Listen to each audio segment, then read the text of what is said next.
107.9. Bueno, creo que es la primera vez que el secretario de Trabajo, Omar Yassin, da una nota a un medio público masivo de comunicación. No sé, quizás se lo dio a otra radio antes o otro programa de televisión antes. No he tenido noticias, así que obviamente la audiencia del Observador va a ser la primera vez que lo escuche. Le vamos a agradecer que nos haya atendido. Secretario, todo el equipo de Majul 107.9 para el Observador 107.9 saluda. Y gracias por atendernos. ¿Cómo está usted? Buenas tardes, Luis. La verdad que es un gusto hablar con usted y, bueno, a disposición de a quien más, a lo que necesite. Bueno, como yo soy una persona grande, me voy a tomar la libertad, si a vos no te parece mal, de tutearte. Pero cómo no, sí, bueno, sí, bueno. Somos jóvenes los dos. Bueno, perfecto. Metámonos directamente en el decreto, en el DNU que plantea el presidente y la parte que toca a la actividad laboral. Primero, los planes sociales a partir de este decreto van a ser, el plan potenciar, ¿va a estar en la órbita de la Secretaría de Trabajo? Bueno, eso no está en el DNU de 70, el que estamos hablando. Eso, digamos, el gobierno anterior, el ministro de Economía, Massa, lo anunció que el 1 de enero esos planes que eran potenciar trabajo iban a pasar a lo que hoy sería la Secretaría de Trabajo, en ese momento el Ministerio de Trabajo.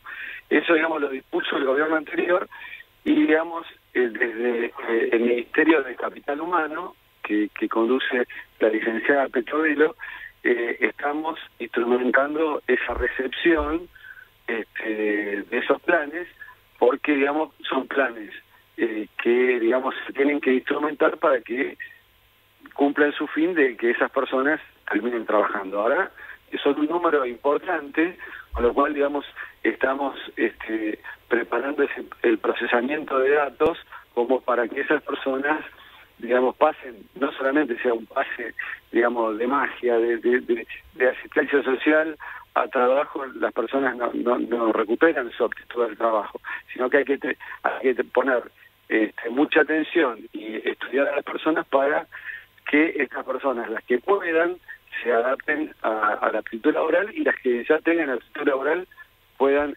ingresar al mundo del trabajo. Esa es la función que nosotros vamos a hacer y la estamos preparando, ¿no? Muy bien. Y ahora te propongo que nos metamos punto por punto, en la medida de lo posible, los cambios que plantea el DNU. Sí. Primero, cambio en la contratación de trabajo, en las contrataciones de trabajo. Bueno, a ver, yo si tuviera que definir cuáles son los cambios, lo diría de esta forma. Digamos, el sentido de esta norma es que se genere trabajo, trabajo genuino, trabajo bien remunerado y en blanco. ¿Qué problemas tenemos? ¿Por qué los empleadores no toman no toman trabajadores de esa forma? Bueno, tenemos en la actualidad una cuestión de falta de previsibilidad por parte de los empleadores respecto de el trabajo y el contrato laboral y las indemnizaciones. ¿Qué existe en la actualidad?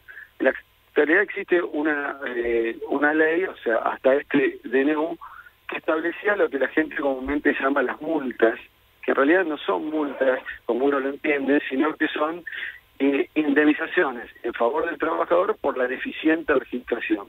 ¿Qué quiere decir? Que hoy un trabajador que por alguna circunstancia está mal registrado, que eso quiere decir no estar absolutamente en negro, como dice la gente, sino que puede estar, digamos, inscrito a una fecha posterior o cobrar una suma de dinero por fuera del recibo de sueldo o incluso registrado por un empleador que no es el empleador.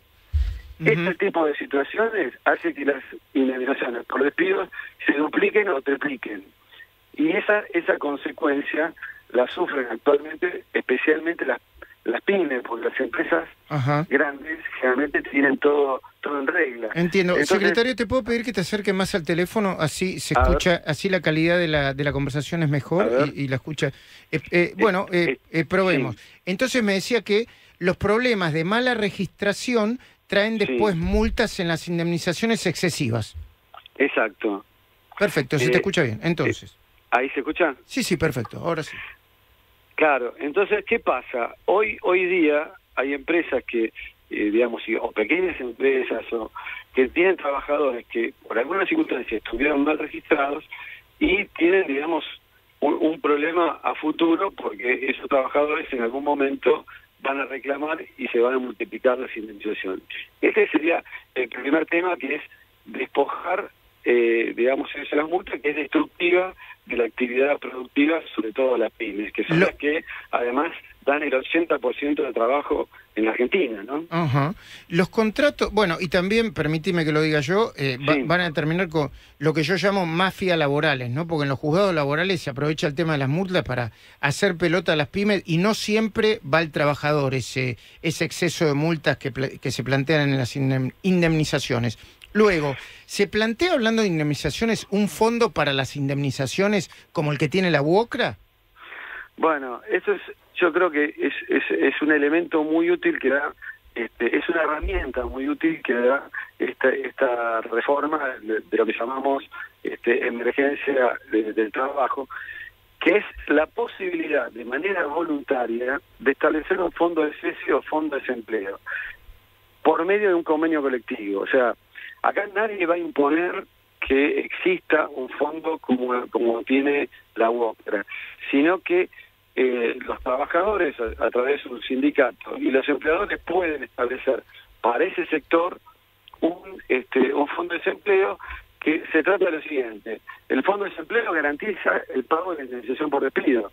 Entonces, si existe un fondo de desempleo en el que aporta exclusivamente el empleador, no el trabajador, entonces cuando se produce un despido, el trabajador inmediatamente acude al fondo y cobra el 100% de la indemnización, sin juicio, sin mora y sin incobrabilidad, que es lo que, digamos, actualmente tiene el trabajador. El trabajador, cuando quiere cobrar una indemnización, tiene un juicio de 5 a 7 años, existe mora y existe empleadores que con el tiempo desaparecen y nunca cobran el crédito.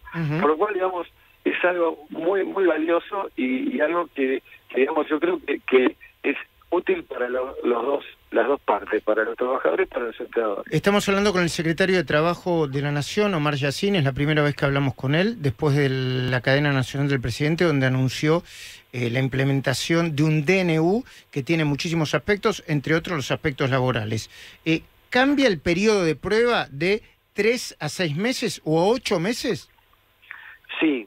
El periodo de prueba es un periodo en los contratos de duración indeterminada, o sea, los contratos comunes, que son para toda la vida, digamos.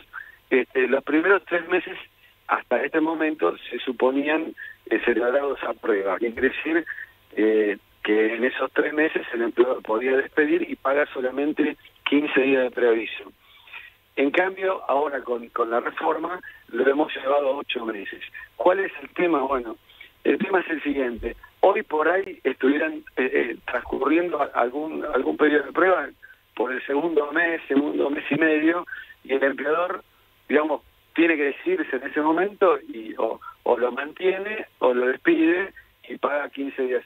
Esto da la posibilidad que en 8 meses, digamos, exista mayor conocimiento de ambos y quizás en algunos casos alarga la posibilidad de mantener el trabajo hasta que, digamos, tengan una posición más conocida respecto del trabajador y del empleador para continuar o no el contrato de trabajo. Pero, digamos, es una posibilidad más para que los empleadores se animen a contratar trabajadores, y por lo menos va a tener un periodo de 8 meses donde va a estar seguro si el trabajador lo termina digamos, de efectivizar, o en todo caso, si no lo hiciese, en lugar de haber tenido un periodo de trabajo de 3 meses, lo ha tenido de 8, ¿no? Omar Yassin, secretario de Trabajo,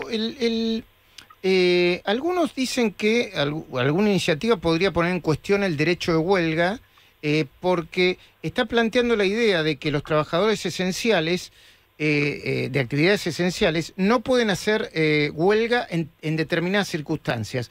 ¿Qué circunstancias son o serían esas?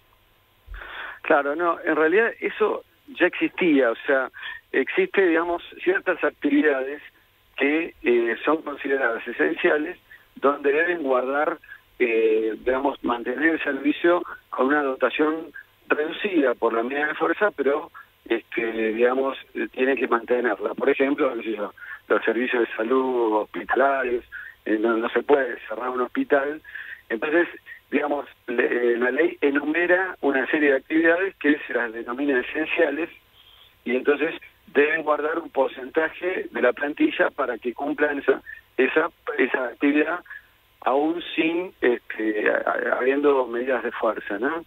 En este caso, la única variación es que se agregó educación y transporte. A ver, explícamelo mejor, que Sí. así se entiende, así la audiencia lo entiende mejor, o por lo menos yo no Sí. lo entendí bien. A ver. No. Esto es así, sí. No, adelante, te escucho. Bueno, esto es así. Digamos, cuando hay una medida de fuerza, la huelga, hay ciertos servicios que deben mantenerse aún cuando exista una medida de fuerza. Esos servicios se los denominan esenciales. Lo único que hace el decreto de necesidad de urgencia es agregar 2 actividades más como actividades esenciales, que son la educación y el transporte. Entonces, esas actividades deben guardar una plantilla del 75% aún existiendo medidas de fuerza, una huelga declarada. Tiene que asegurarse la actividad en esos 2 rubros con una plantilla de por lo menos 75%. ¿Te puedo hacer una pregunta? Se suma al diálogo Gustavo Noriega, enseguida te va a hacer algunas preguntas. Hola Gustavo, buenas tardes, ¿cómo estás? Mucho gusto, Noriega. Yacine, el típico rubro en donde pueden trabajar 3 días, estoy planteando una exageración, y pedir una indemnización millonaria, es el rubro gastronómico. ¿Va a haber alguna cosa especial para el rubro gastronómico o la orientación general del decreto va a ser que esa situación nos sirva para que se fundan las pymes? No, o sea, no hay una legislación específica para ese gremio, simplemente se va por la regla general. O sea, a ver, si una persona trabaja 3 días, está dentro del periodo de prueba, con lo cual, digamos, si el empleador lo despide, es 15 días de preaviso, nada más. O sea, después, digamos, como cualquier gremio podría, digamos, hacer un sistema de fondo de desempleo seguro a la manera de Boca, ¿no? Si es que el sindicato con la cámara respectiva desean hacerlo. Claro. Secretario, quiero volver un poco a esos 2 servicios esenciales que se agregaron. Para preguntar cómo se efectiviza, digamos, usted mencionaba un 75% de la plantilla que tenía que estar asegurado. En el caso de transporte, por ejemplo, cada empresa de transporte tiene que garantizar las 3/4 partes del servicio de alguna manera, no importa cómo. ¿Lo mismo en las escuelas? Sí, o sea, digamos, todavía a esta normativa falta dictar los decretos reglamentarios. Claro. Pero es así, o sea, digamos, debería asegurar el 75% de la prestación normal. Bien. Y la otra pregunta, secretario, es sobre si tienen idea de qué tan atrasado o distinto era la legislación laboral en países comparables con Argentina, tipo Chile, Uruguay, ahora Paraguay, que está más de avanzada. ¿Estamos siendo de avanzada respecto de ellos o estábamos atrasados antes? ¿Cómo es? Bueno, yo digamos, lo que diría, la ley de contrato de trabajo es del año 74. Imaginémonos la cantidad de trabajos que hoy existen que en esa época no existían. Claro. En realidad, digamos, los principios básicos se pueden seguir manteniendo, pero hay que adaptar la legislación a los cambios de modalidades contractuales, por ejemplo, el teletrabajo, a los adelantos tecnológicos. Esto también se ve en los convenios colectivos de trabajo, que hay categorías, por ejemplo, hay un plus por escribir a máquina de escribir, o atender el teléfono. O sea, son cuestiones que... Me dijeron que en el canal público todavía hay un plus por trabajar en televisión a color. Y la televisión a color es en serio, ¿eh? Claro, bueno, esas cosas, por eso a veces uno habla de los convenios colectivos que deben volver a celebrarse, que deben actualizarse, y no es que uno quiere arrasar con digamos, con las conquistas sociales que tiene cada gremio, sino que hay que adaptarlo a la realidad, ¿no? O sea, bueno, Sí. De acuerdo, secretario. De nuevo, estamos hablando con el secretario Omar Yassin, por si vos recién le conociste o no le reconoces la voz, es el secretario de Trabajo de la Nación. Te voy a preguntar cosas políticas. La CGT está amenazando con un paro. ¿Sería un error que la CGT hiciera paro? ¿Cuál es tu mirada sobre eso? Y la verdad que es por lo menos un acto, digamos, apresurado, ¿no? Porque es un gobierno que recién empieza y, digamos, ante tanta pasividad en el gobierno anterior, me parece como que digamos, es una medida intempestiva, desmesurada, y que, digamos, nosotros estamos abiertos al diálogo, ¿no? O sea, hay que respetar lo que se decidió en las urnas, y, digamos, que el mecanismo del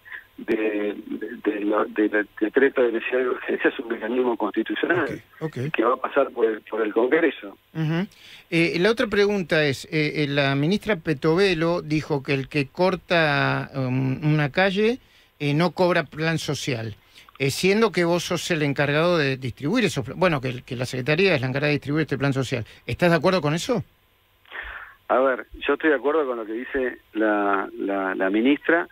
Digamos, no es mi área, porque eso es el área de niñez y familia, pero, digamos, me parece absolutamente correcto lo que dice la ministra, ¿no? En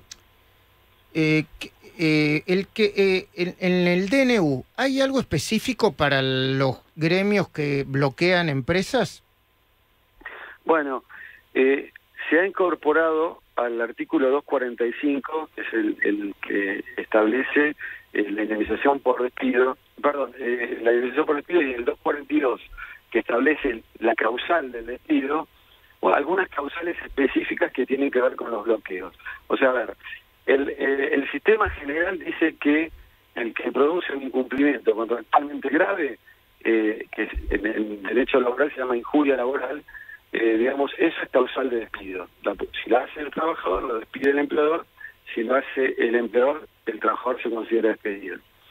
Lo que se ha agregado a este artículo son causales objetivas de incumplimiento contractual grave, que son el bloqueo del establecimiento, impedir que otro trabajador pueda ejercer su derecho a trabajar durante una vía de hecho, una acción, una huelga, y producir daños al empleador y a terceros en ese tipo de actitudes.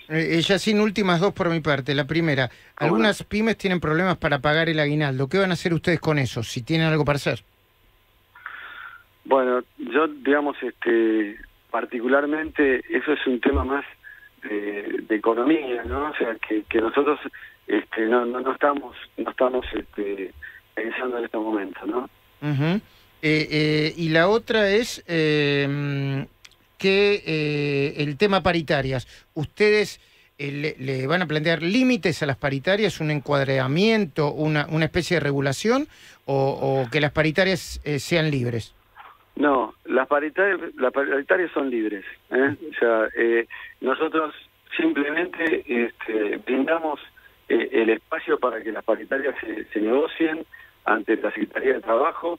No tienen límite, son libres, y, digamos, sí estamos observando en estos días las primeras paritarias que se han celebrado, que son paritarias pactadas de manera corta, 2 meses, 3 meses a lo sumo, donde se establece un porcentaje de aumento, y generalmente se establece una cláusula de gatillo por si ese aumento no llega a cubrir el índice de precios al consumidor, el IPC.